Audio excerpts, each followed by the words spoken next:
कर दिखाओ कुछ ऐसा, दुनिया करना चाहे आपके जैसा।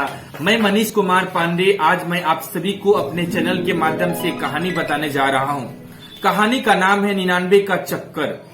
आज मैं बताने जाऊंगा कि आखिर में एक गरीब व्यक्ति खुश क्यों रहता है और अमीर लोग हमेशा इस दुख में ही रहते हैं। तो मैं आज इस कहानी के माध्यम से आप सभी को रूबरू कराने जा रहा हूँ। आइए कहानी की शुरुआत करते हैं। एक राज्य में एक राजा रहा करता था। उसके राज्य में एक गरीब पति और पत्नी रहा करते थे। राजा ने जब इस गरीब पति और पत्नी को देखा तो ये दोनों व्यक्ति आपस में खुश रहते थे। राजा को इनकी खुशी जो है सहा नहीं गया, इनको देखा नहीं गया इनकी खुशी को। इस बात को उन्होंने अपने मंत्री से पूछा कि बताओ कि हम लोगों के पास बहुत सारे धन है, बहुत सारे रुपया है, लेकिन आखिर में हम लोग क्यों नहीं खुश रहते हैं। देखो इस गरीब पति और पत्नी जो है कितने खुश रहते हैं। मंत्री ने कहा कि राजा साहब, इनकी खुशी को मैं एक चंद मिनटों में खत्म कर सकता हूं। राजा ने कहा कि कैसे खत्म कर सकते हो।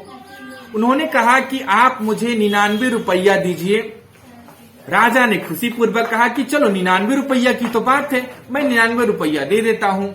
मंत्री ने क्या किया कि उस 99 रुपया के खुले करवा लिए, सिक्के करवा दिए और उसको एक पोटली में, एक झोली में उसे रख दिया और उस गरीब पति और पत्नी के घर के झोपड़ी के ऊपर रख दिया, क्योंकि वे तो गरीब थे तो उनके झोपड़ी के ऊपर रख दिया।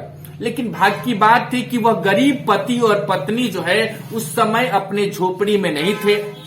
जैसे ही वह झोपड़ी में जब पहुंचे तो वह खुशी से फूले न समा रहे थे, क्योंकि उन्होंने देखा कि पोटली में 99 रुपया का सिक्का था। लेकिन ऐसे उनको पता नहीं था कि 99 रुपया है। जब उन्होंने उस पोटली को निकाला तो उन्होंने देखा कि इसमें 99 रुपया है।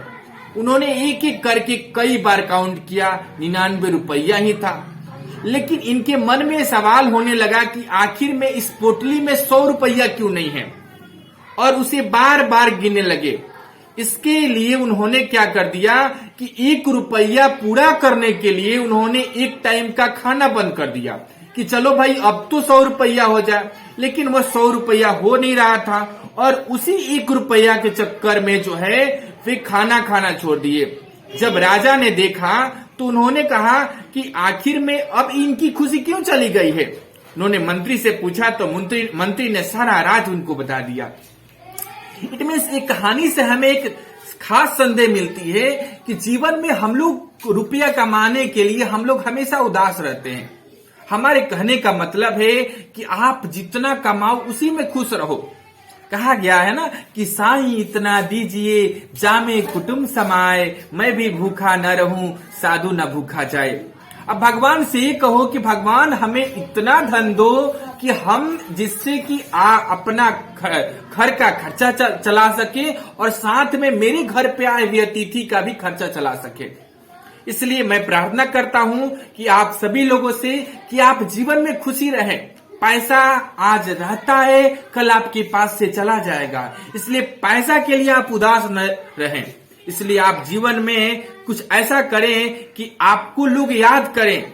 आपके लोग पैसे से याद करते हैं, लोग कहेंगे कि पैसा रहेगा तो सब कुछ हो जाएगा, लेकिन पैसा से भी बड़ा कुछ होता है, वह है आपकी खुशी।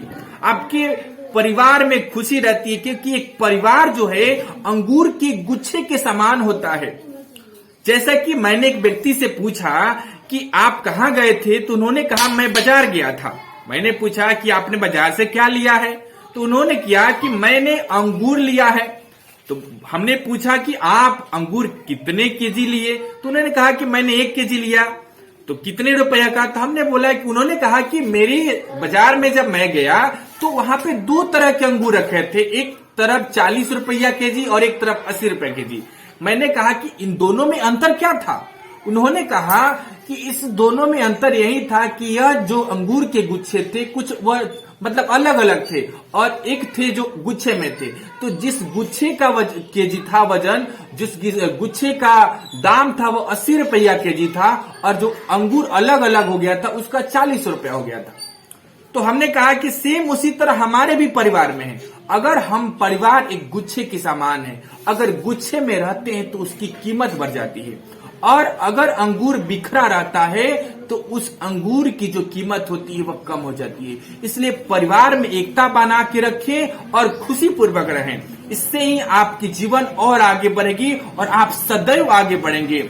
इसलिए मैं अपने चैनल के माध्यम से आप सभी को यह बताना चाहता हूं कि आप लोग हमेशा खुश रहें और मैं अपने चैनल के माध्यम से हमेशा बच्चों के लिए, आपके लिए मैं कुछ नया वीडियो बनाना चाहता हूं। आप सपोर्ट करते रहें। जय हिंद, जय भारत।